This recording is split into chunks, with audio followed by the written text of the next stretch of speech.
European Union countries have reached a deal on climate laws after late night discussions. Well, this is, you want to hear about this. The European Union countries, the deal is to propose laws to combat climate change, which is what Stoltenberg, Secretary General of NATO, was just discussing.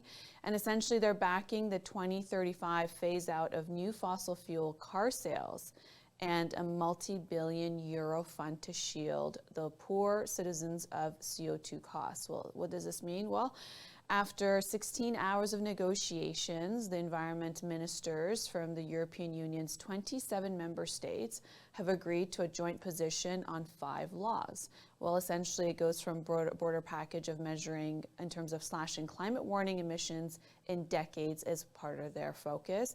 The ministers support the core parts of the package that the European Commission had first proposed in last summer, essentially including a law that were new cars sold in the EU to emit zero emissions, zero CO2 from 2035, and essentially it would make it impossible to sell internal combustion engine cars.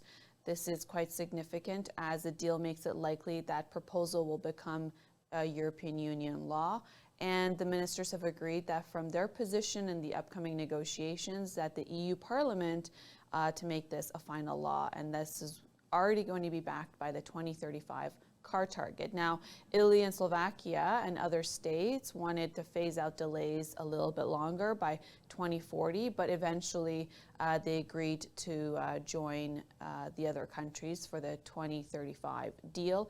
This also comes for Germany. Germany is the European Union's biggest car market. The cars that you love, such as BMW, Audi, when it comes to Benz, Mercedes-Benz, all German cars. Well, essentially, it's going to keep its 2035 target, and it's also asked Brussels, which is where the European Union Commission is, to assess in 2026 whether hybrid vehicles or CO2 neutral fuels could comply with the goals. And so this is going to be implementation, a climate proposal that's aimed to ensure that all 27 country EUs, and which is essentially the world's largest, actually the world's third biggest greenhouse gas emitters, essentially reach its 2030 targets by reducing net emissions by 55% from 1990's level.